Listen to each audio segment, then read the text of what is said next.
Hey there, it's Jamie, that's me here. Welcome back to my channel. Now let's get into my first ever review of Married at First Sight.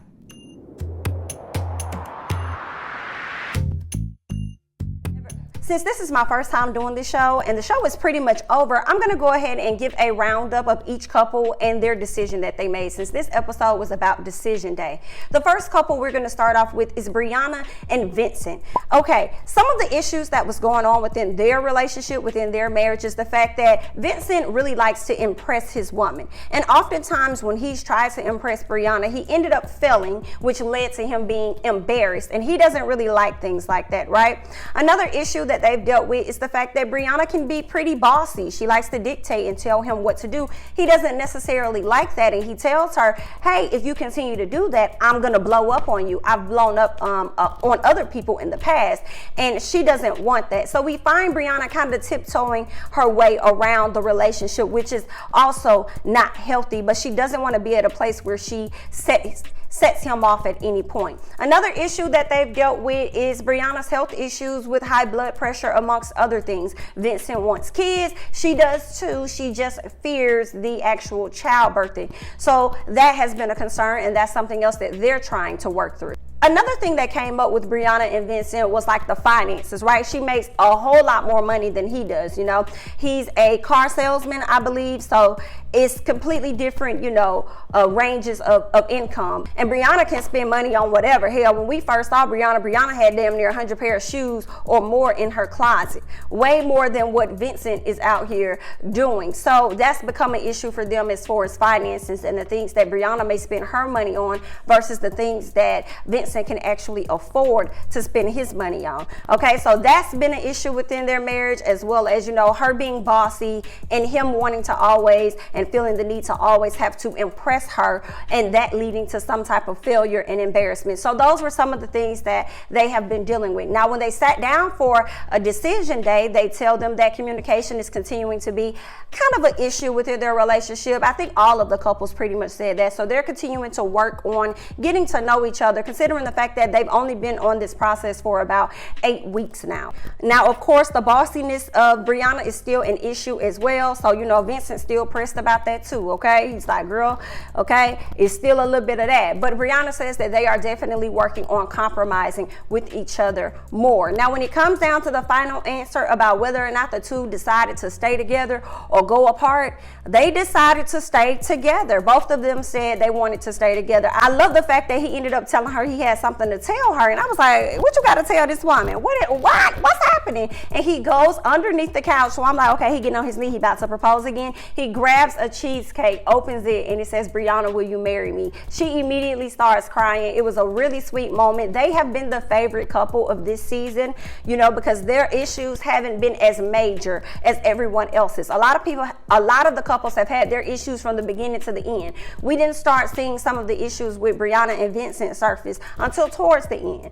You know, you can see that there's a real, true, genuine connection between the two, and we like to see them together. And I was so happy to see that, you know, he asked her, will you marry me again? And he got her cheesecake because she really wanted cheesecake prior to them getting there or whatever. So, you know, he did all of that for her, and it was really nice. So we're happy to see that that couple decided to stay married. So let's move on to another couple. Let's move on to Jacob and Haley. Okay, so Jacob and Haley, one of their things, their biggest issues was that they weren't really interested in each other, really. Well, I think Jacob was more interested in Haley. Haley wasn't interested in him. She found that he wasn't attractive. She had an issue with his clothes. It was always something. Every single thing she chose to fight him on it. Every single thing she was not interested in him. The only time Haley came alive in that relationship was when they would do activities together. That's the only time she would come alive. But outside of that, she showed absolutely no interest in getting to know him, getting to know his family history, getting to know anything about him. It was like she was completely turned off. She had no attraction to him whatsoever. Now, he was open to giving her more than one chance a couple of times. You know, he was trying to open himself up to the process, but you could see that Haley was kind of shutting herself down more and more in the process, okay? And she really hated the fact that he would continue to ask her, like, hey, how are you feeling? Let's assess things now. What are your thoughts about everything? She said that he would ask this question every day, and it just really bothered her. She dreaded talking about it. She just hated it. And it's like, yeah, you only dreading it and you only hating it because you're not interested in him at all. And I just have to highlight this one time when an incident happened that I really hated between Haley and he. They were in Las Vegas and he was in the room. She said she was about to go downstairs and do something. I think she was gonna hang with the girls or wherever she was gonna go. Well, when he leaves out the room, you know, just minding his own business, he ends up running into Haley and the other couples. So she decided to be downstairs and entertain everyone else without him being there. And once he showed up, she hijacked and ran off along with everybody else. And I think that's messed up. You know, I would have definitely felt away. Like, that's wrong. That would make me feel like, if I never thought that you didn't want me before, I really know you don't want me now. Like, why would you do that? That's rude. That's disrespectful. So I really didn't like that she did that. And for me, it really wasn't much of a comeback for Haley after she did that to Jacob. So once it comes down to the final decision, of course, Haley recognizes some things about herself that she says that she can work on. Okay, of course, communication was an issue within their relationship. She said that she knows she has an issue with allowing people to actually get close to her. Here's the reason why she hasn't been in a relationship for 7 years. I feel like Haley is a perfectionist, and I also feel like a lot of the different issues that she had with Jacob that she kept spewing out there at him were more so insecurities that she had about her own self. So that's what was going on, and she definitely projected that off onto him. Haley tried to say that he kept projecting his past or her past relationships onto her or something like that. Whenever Haley was talking about Jacob, I really was hearing womp, womp, womp, womp, womp, womp, womp, womp, because I felt like, to me, in the situation between Haley and Jacob, I feel like she was primarily the issue. Even when he's tried to open himself up, like I said before, she was fighting him at every single turn. The question was asked to Jacob, if Haley said she wanted to make this work, what would you say? He said, I would tell her we've tried to make it work for the past 8 weeks and I don't think that we accomplished anything. Haley says, well, hey, I agree with you. If that's how you feel, honey, I agree with you. I feel like we have tried, you know. I feel like if I were to stay in this relationship, honey, I'll only be doing it just to settle and say that I got a marriage, but I'm okay with walking away. Honey, I've been single for the past 7 years and I don't mind going on and being even more single. Okay, it's not a problem with me. So we could go ahead and we can go and skip out on the plug because I'm good. Okay, that's what Haley was giving me. And they asked her, how are you doing today, when she first came in?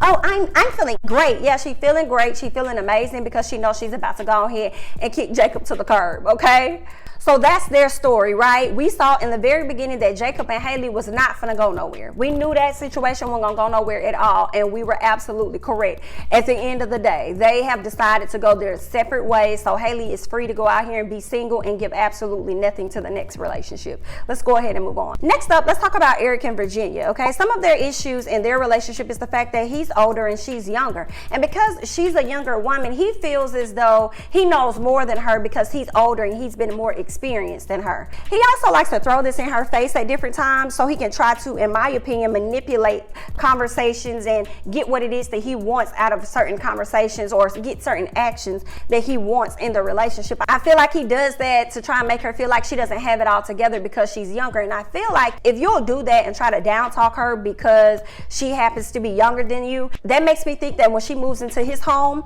with all of his things, and he is primarily the breadwinner, he's going to start talking down to her on a different level, letting her know, like, this ain't your house, you didn't get that, I pay for this, you know. That's what I'm thinking, because I feel like Erik really wants control. He wants to control Virginia, whereas Virginia wants to be out here and still kind of operating like she's single, and she can't do that and still have a husband too. Okay, not saying she's gonna be out here cheating, but she wants to still hang out with her guy friends that she used to have and get all drunk and stay the night over at their house. She wants to be able to do whatever it is she wants to do. And I kind of understand Erik in some fashion. It's like, okay, now that you have a husband, you kind of should operate a little bit differently and take my feelings into consideration. But I also understand Virginia as well. Like, okay, I still want to retain some part of me that was here before you came along. I don't want to have to change my whole lifestyle to accommodate you. So I understand that, and she don't really want to be controlled by him, and I get it, you know. Another thing is that they kind of nitpick to me with each other. They're always having some type of issue where they're just just constantly bickering back and forth. And I feel like they did that majority of the time that they were together during these 8 weeks. So I am shocked by the answer that they gave towards the end. When they got on the decision, Erik said that he wants to be Virginia's number one, but he know he isn't her number one. He feels as though her friends are her number one. Virginia says that, yeah, that's always been a tough thing for me. That's been very hard for me to allow somebody to get that close to me and take on such a high position in my life. Erik feels as though she is his number one. He feels like she is his best friend, and he wants the same thing in return. Erik says once it comes down to that final decision, that this has been one of the best decisions of his life, and he's super happy. The short answer is the fact that he said he wants to stay married to her. He gets down on one knee to propose to her. But what I did not like was how long and drawn out Erik's answer was. It was like he was trying to see her sweat over the fact that he may potentially say no to her. And I was just like, all this long. Now it's one thing production's going to do it. You could tell production's going to make it all drawn out and long before they go to a commercial break and all of that. So I get it. But with him, every little thing, it was like he was trying to find something else to add and make it longer than what it had to be. And I was like, why are you trying to see this girl squirm like this? Just answer it, okay? Just ask her the questions. Just answer the question. Do what you're going to do, honey, so we can move on. But he gets down on one knee, asks her to marry him. He also asked her dad for her hand in marriage, okay, after the fact, since he didn't get the opportunity to do that in the beginning. And she, of course, says yes. So that's where Erik and Virginia are. They decided to stay together, honey, and good luck. Are they going to be together forever? I don't see it. They may be together at the reunion, but I don't see them being together forever. Nah, maybe another year or two, and I think she's going to skip out on the plug. But we are just going to see how that's going to go. I would love to get a 3 to 5 year update on what's going on with them, okay? Maybe a yearly update. Are y'all still together? What's happening, okay? And I'm sure with Lifetime, they're going to probably try to figure out a way, if they haven't already, how to spin off these couples that are still together, kind of like 90 Day Fiance, how they have all of these different spin-offs. I can see them doing the same thing with Married at First Sight. So let's go ahead and move on to Ryan and Clara. Okay, a couple that I actually did not want to see end up together, but let's go ahead and get on them. One of the issues that this couple has faced in the beginning is the fact that Clara was giving off more to Ryan physically, pleasing him physically, and she was not receiving anything in return. Another issue with Clara was the fact that she would go out and tell everybody everything is 100%, everything is 10 out of 10. Oh, we're doing great, we're doing perfect. But the moment she didn't see those cameras there, or at least she thought, she was giving everybody the truth and the real issue. She was tired of pleasing Ryan and not getting anything in return. Not only that, Ryan has had an issue with the love word. He's never told a woman that he loves her. He's been with women for 2 years or more, and he's never uttered those words. And that's a problem for Clara because she's a hopeless romantic. So yeah, that's why I didn't really want to see them together. They weren't really, engaging in any sexual activity, and I kind of get it because you don't really know this person, even though you're married to this person. But what really grinded my gears for me was the fact that we knew this situation wasn't 100%, but Clara kept going out telling people, oh, we're great, everything's good, everybody's hunky-dory over here, okay, everything is fine. That's what I really did not like, trying to put out this picture perfect image when she know that it's not. So it's like, okay then, Clara girl, all right. So Ryan says that this experience has been really great for him. He goes on to say that, hey, she's an alpha person, I'm an alpha person, and I understand that sometimes we battle to be right. One of the issues within our relationship has been, trying to learn how to effectively communicate with her because, she pretty much has, I guess like communication issues or whatever the thing was he said. And I'm looking at the screen like, well, Ryan, what about your stuff?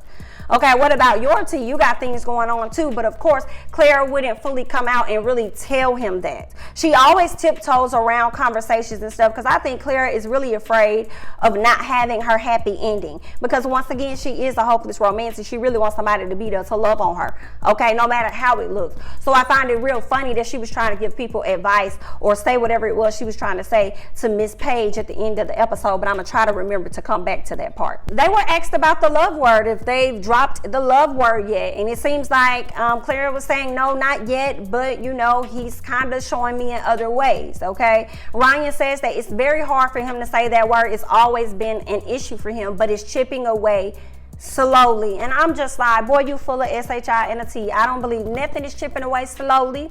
I believe she's going to continue to stay on this train as long as she can, just to say that she has a husband. The very thing that Haley was not willing to do with Jacob, this is what Clara is willing to do with Ryan. In my opinion, she's staying with this man just to say that she has a husband, okay? And if majority of her friends have a man, you know she wants to be a part of that clique, so she's willing to deal with whatever. And in my opinion, she's willing to suffer in silence. I think that she's going to make friends with some of the ladies on the show, and those may be the people she may confide in on some truth stuff. But I feel like when it comes to her real friendships, she's probably not going to give them much out of fear of what they may think or something like that. So we'll just see how that goes with Ryan and Clara. But let's continue to move on into their decision. Clara says that he's her best friend, and this is the most healthiest relationship that she's had in some time, because most of the dudes was really on some smash and pass type stuff. They wasn't really trying to, you know, wife Clara up at all. So she finally done went and got a husband, and she feels as though she could talk to him about anything and whatever. And because of those things, she says that she wants to remain married to him. Ryan says that it takes a lot of understanding and patience when it comes to dealing with him, and those are some of the things he believes that Clara possesses, okay? Understanding and patience amongst other things, and for those reasons he wants to remain married to her. And I was kind of shocked, and I kind of felt the way, because I really wanted him to set her free from this situation, but obviously, you know,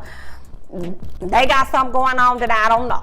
Okay, and they chose to stay together with each other. I mean, I do believe that Ryan cares about her, but he's just not where she would want him to be. So if she's happy and they happy, then oh well, honey, and good luck. We gonna see how this goes. But let's go ahead and move on to our next couple. Now let's go ahead and get into everybody's favorite couple, Chris and Paige. Okay, a hot, ratchet, ghetto ass mess. Okay, let's get into them. All right, it's so so much that happened. In my opinion, I'm gonna try to run through it.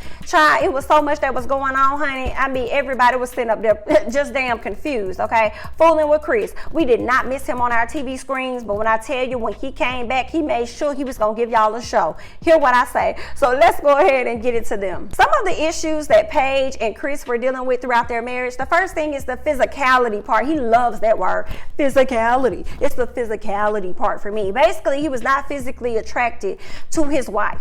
Even when she walked down the aisle, you could hear him saying, oh shit. He was not happy. He wasn't attracted to her. But I found that to be so funny that he would say he wasn't attracted to her, but he would have sex with her every single night. Okay, was it the conveniency because she was there in the bed? You were attracted to something, but you said that you weren't attracted to her. The other issue is the fact that Paige kept listening to her God, whoever her God is, telling her that she should remain in this marriage. I'm like, girl, do you hear yourself? That's not something God would want for you. He wouldn't want you to have to go through no turmoil and no hell and no hurt to try and be with somebody that's not even attracted to you. Okay, so I'm like, I don't know what God she over there listening to, but I disagree with that. She wanted to be married so much. She wanted to be wanted so much. She wanted to not fail so much that she was willing to hang on to that marriage by any means necessary. Another issue that popped up in this marriage was the fact that Chris and his ex came up with a scheme, okay, to come to Miss Paige with the BS of saying that the ex was pregnant. And I think that was his way of trying to get out of this marriage situation that he created for himself. He was also trying to give her an out, okay? So as much as he was saying he was trying to give her an out, I think he was more so using that out for himself. But Paige didn't want to leave. She felt ordained by the Lord to stay in this situation. She did not want to go at all, okay? She was going to try to bear as much as she could. Now, we can't put all of this fault, like I said, onto Mr. Chris. I have to put a lot of it onto Paige, because Paige should have known better. Girl, you smart, you intelligent. Okay, at some point, I'm sure you've been through enough relationships to know this right here just ain't gonna work, and I'm not gonna make it work for TV either.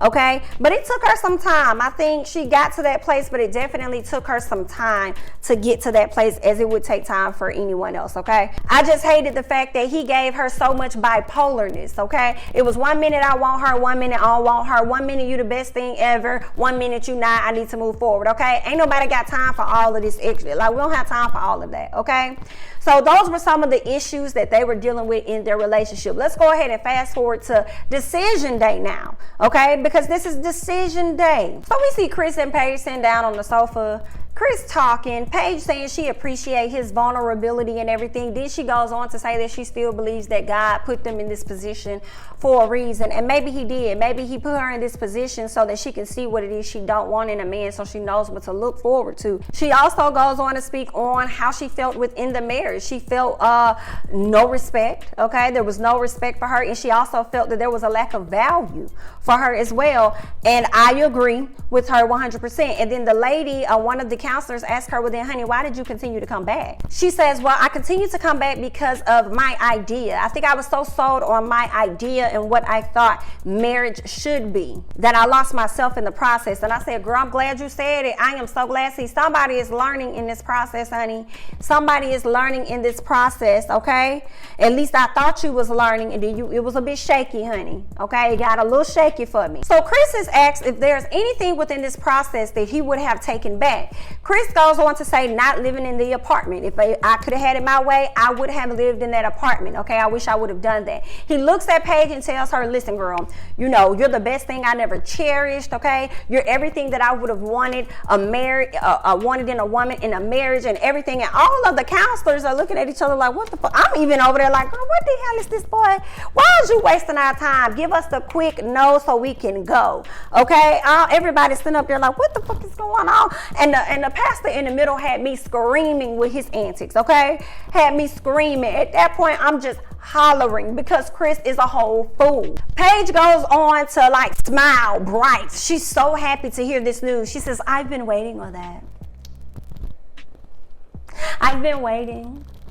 I've been waiting for the apology. I've been waiting for you to recognize who I've been to you. Thank you. I've been waiting on that. Thank you so much. Chris goes on to tell her, listen, actually, I wanted to tell you something about this baby.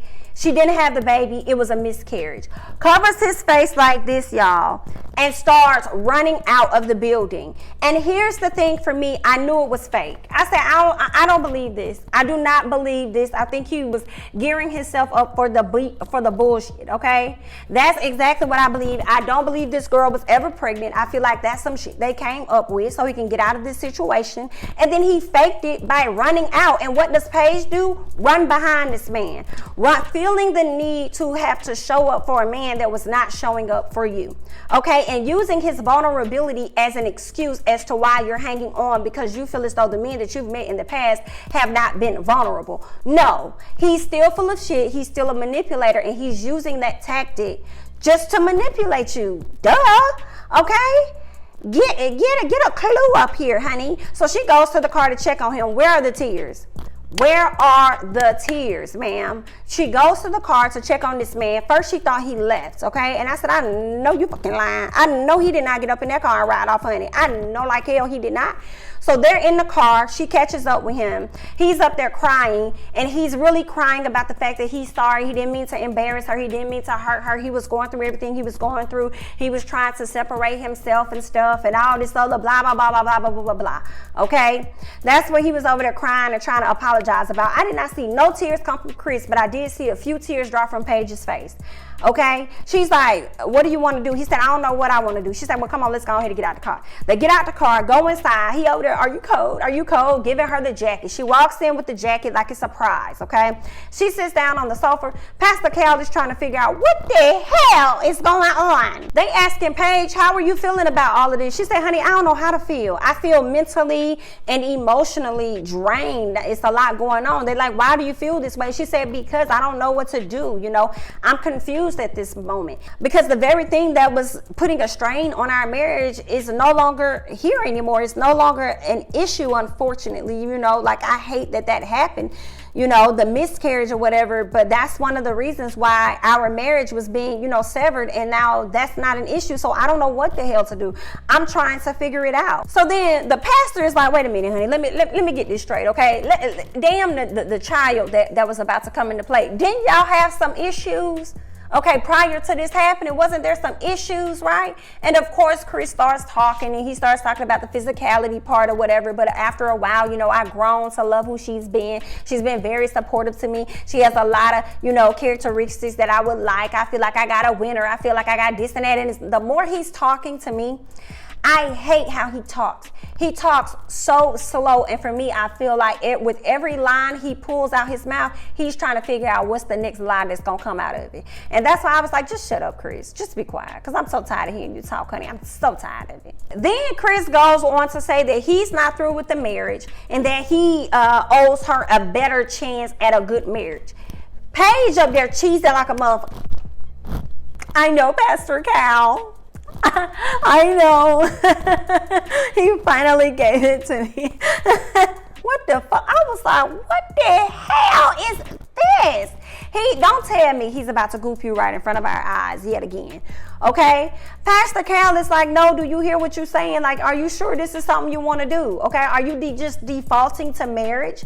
Okay? Because you guys are undecided right now. You're trying to just default to just staying in this marriage to see how it's going to go? Like, what the hell? So then Chris says, well, we undecided. That's just what it is. Like, I don't know what to tell y'all. I can't give you a decision. She can't give you a decision. And then one of the other lady counselors spoke up. She said, no, I don't like this. I don't agree with this. I feel like you're playing games. Okay? I feel like you're playing games. You're playing games with Paige, and now you're playing games with us. And I don't like it. I don't appreciate it. Okay? Chris says, well, you can feel how you want to feel. Okay? And I don't give a fuck about none of that. Okay? Hear what I say, because let me tell you something. You're not finna tell me what to do, how to do it, and when to do it. Okay? I don't run on your clock, ma'am. So I just gave you my answer. Now you can do whatever it is you want to do with it. So Paige is just like, listen, I can't make no decision. I don't know. I don't know. I can't make no decision. I just need a break. It's just too much. So she starts crying. She goes out and talks with, one of the producers and things. She comes back after some time talking to them and reassessing everything. And she says, listen, I cannot stay in this marriage, okay? I just felt disrespected. Like, this marriage served me no purpose while I was in it. So I'm going to have to go ahead and go. I'm going to have to leave. I want out of this marriage. And I was like, yes, Paige, do what you got to do. Stand up and respect yourself and get out of this relationship. Girl, like, just go. Like, you don't have to deal with this. I am so glad that you got a hold of somebody else's God, because your God was leading you down the wrong road. Okay? I don't know where you was over there going, honey, but I'm so glad somebody got a hold to you real quick so that you could come to your mother's senses. But I ain't gonna lie now, I was like, the whole time she was talking all this shit, I was like, watch, he gonna hit it. He still gonna That's what I was thinking about. I said, he's still gonna, girl, you can say what you want to say, but y'all gonna get it in that night. I don't care what nobody talking about, honey. Okay? Because that's all Chris really wanted from her for the most part anyway. So I said, he's still gonna climb on up in there. He's gonna be like, let's go do one more before we sign this paperwork. But that's just my thoughts, honey. I'm gonna go on here and move on. So later on, we can see the couples gathering together. I guess they had like a bonfire or something, and everybody's, chit-chatting about, their marriage and stuff. And then when it came down to Paige, talked about, of course, how her and Chris are no longer together. They decided to leave their marriage behind. Here go Virginia wanting to know so much motherfucking information and ask her because Paige said, well, at one point I was considering staying in the marriage. And Virginia's like, well, I would like to know, what was it? What would be the cause to make you want to stay in such a marriage? Like, what was that about? And Paige said, well, it was more information that I don't care to tell, and I don't care to tell to you, okay? I'm going to let him spill his own tea because you is the last bitch that need to be asking me about why I'm staying in my marriage. I should be asking you, why is you staying over there in yours, okay? Y'all argue every motherfucking day and every motherfucking week, but you sit over here asking me about what gave me second thoughts. I need to be asking you that because you the one that stayed. I didn't. Oh, okay then, girl. The fuck? Okay, and then here go Miss Virginia over here. Not Virginia, but here go Miss Clara over here talking about something. Well, I just want you to be able to go forward and to be able to find someone that, really cares about you and is all about you. You know what I'm saying? Someone that you're not 60% with. And I'm like, shut your corn dog face ass up, girl. Okay? Because I feel like you 50% with your man. He can't even tell you he love you. So you can't be sitting up here talking and telling nobody no advice. Okay? You can't be giving off anything, in my opinion. But y'all let me know. I was just like, Claire, shut up. Sit back and drink your wine. That's what you do. You be quiet, okay? Because you ain't got nobody good on your arm either. Okay, he putting you through all kind of struggles and you over here putting on the front in front of people and you can't talk, okay? Unless the cameras ain't around. So you could shut up. You don't need to be talking about what's going on with nobody. All y'all up there got issues, okay? I feel like the only person up there that's qualified to give her any advice would be Brianna, okay? You know, she can give her a little song, because her man don't be disrespectful like that. Okay, he don't be disrespectful like that. So in my opinion, I feel like, yeah, she probably can give you a little, sprinkle you a little advice over there, but the rest of y'all can be quiet. Be quiet. Y'all saw how Haley sat back and shut the hell up, because she knows she can't say nothing. She know. Okay, she been single for 7 years and done failed this little 2-month marriage. So you know she was gonna zip it and zip it quick. Okay, so that's all that happened. You know, Chris showed up. Chris came. You know, he told everybody that he apologizes. He apologized to Paige. Once again, she up there tearing. She up there cheesing hard as hell, and she letting tears drop from her eyes. And I guess because she's so proud of him for the growth or whatever. And I'm like, girl, okay, I guess. And then you have him, like I said, he apologized to her or whatever. He apologized to everybody, and for everyone that got married, he told them, congratulations. He recognized some things within himself, and I appreciated that. You know what I'm saying? I may not like Chris, but if he feels as though he really learned some things about himself within this process, then kudos to him. And hopefully the things that he learned, he could take that with him and he could go off and he could apply those things somewhere else. Okay, but those are my thoughts about Married at First Sight. I would love to hear you guys' thoughts and comments down below. Okay, go ahead and chime in on your thoughts about this entire season, as well as everyone's decision on decision day. Did you expect everyone that said no to say no? Did you expect everyone that said yes to say yes? Who do you think will last and who do you think will not last? Let me know your thoughts and everything down below. Remember, when you get in those comments, keep it cute or I will put you on mute. Okay, I'm Jamie, that's me. Don't forget to like, comment, subscribe, share my videos. Follow me on Instagram as well as Twitter at Jamie, that's me, and I'll catch you guys in the next one. Bye bye.